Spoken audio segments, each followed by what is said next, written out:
dan warna orange. Nah, jadi itu kira-kira 0 sampai 70 km.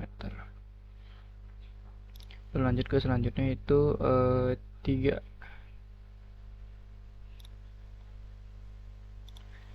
Nah, jadi yang ketiga itu adalah lempeng samudra dengan lempeng samudra, yaitu dan mereka itu transform ya, jenis aktivitasnya.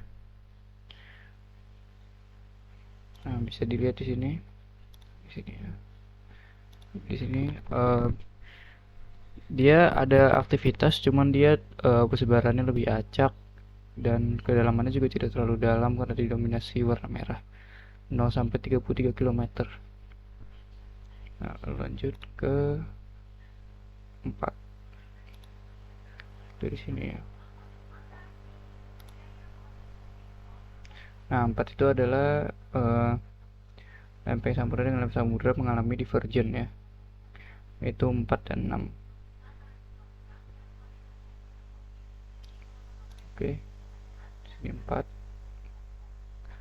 4 di sini didominasi dengan warna merah, dan persebarannya cukup acak ya. Di sini ada yang berkumpul, di sini ada yang tidak ada.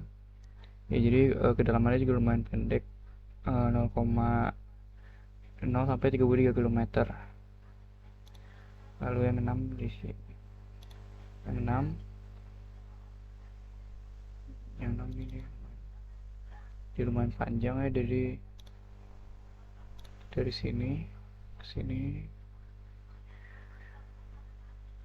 Dia bisa dibilang ini penyebarannya adalah linear karena dia lebih lebih rapat ya daripada yang 4 tadi. Yang 4 tadi masih banyak spot kosongnya, di sini lebih sedikit. Dan kedalamannya juga sama, 0 sampai 33 km karena masih didominasi warna merah. Ya, lanjut. Yang kelima, yang lempeng kelima itu adalah convergen antara lempeng samudra dengan lempeng benua. Di sini direpresentasikan oleh nomor 5 ya. Di sini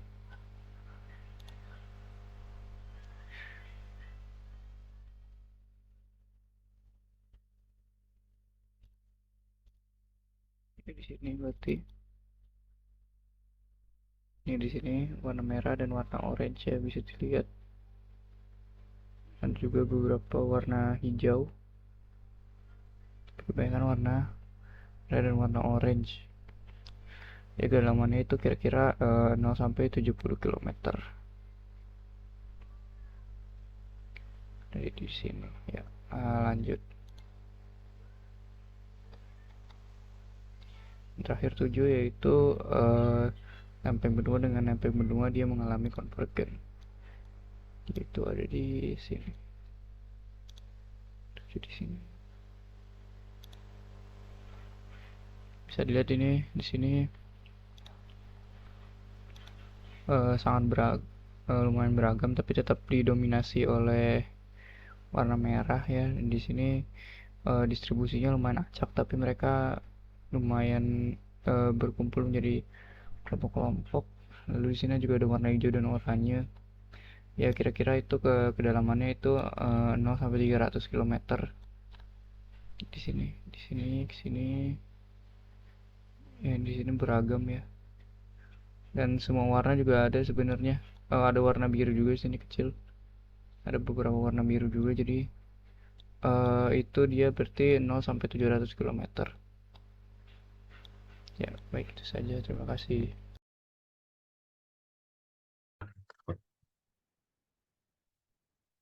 Selanjutnya saya akan membahas dari Paul Bondoris dalam aktivitas vulkanik, di mana pada aktivitas vulkanik pada lapisan pada lempeng tektonik yang pertama dan kedua itu terjadi antara lempeng oseanik dan terjadi secara konvergen, di mana pada gambar dapat kita lihat pada gambar berikut yang saya tandain di bagian ini dan di bawah minus 30 derajat. Pada bagian yang pertama, plate boundaries yang pertama itu dapat dilihat bahwa dia tersusun secara rapi dan linear. Aktivitas vulkaniknya juga cukup banyak. Dan sedangkan yang kedua ini juga terdapat aktivitas vulkanik yang cukup banyak, namun relatif lebih tersebar secara acak dan tidak beraturan. Itulah yang membedakan antara plate boundaries yang pertama dan yang kedua. Selanjutnya kita akan lanjut ke plate boundaries yang ketiga, itu pertemuan antara lempeng oceanic dan terjadi proses transform di situ. Di mana pada gambar dapat kita lihat di bagian ini, nah terdapat dua aktivitas vulkanik yang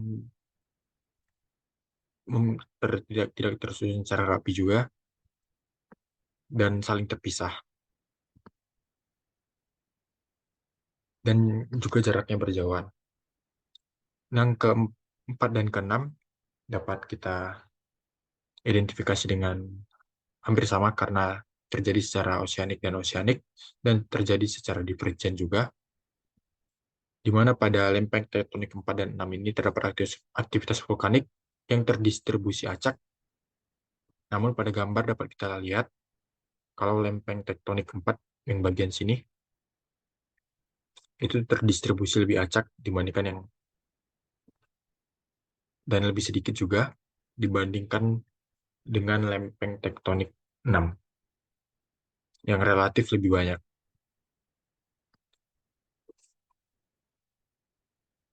Ini pada gambar dapat kita lihat yang lempeng tektonik 4, sedangkan lempeng tektonik 6 berada di atas ini, yang relatif lebih sedikit.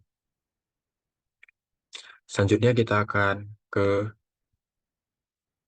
lempeng tektonik kelima, merupakan lempeng kontinen dan oceanic yang terjadi secara konvergen, di mana pada lempeng tekton 5 ini aktivitas vulkanik cukup banyak dan terbagi ke 4 zona seismik dan tersusun secara rapat. Dapat kita lihat pada gambar ini, lempengnya itu terbagi ke dalam 4 zona seismik. Ini yang pertama, kedua, ketiga, dan keempat. Mereka ini tersusun rapat namun berjauhan satu sama lain dalam 4 zonanya. Selanjutnya kita akan lanjut ke yang terakhir, di mana merupakan plate boundaries kontinen dan kontinen yang terjadi secara konvergen, di mana terdapat aktivitas vulkanik yang sedikit dan acak persebarannya. Dapat kita lihat pada gambar tersebut di sebelah sini, Indian Plate, di mana sangat sedikit dan acak persebarannya. Mungkin itu saja yang dapat saya sampaikan. Atas perhatiannya saya ucapkan terima kasih.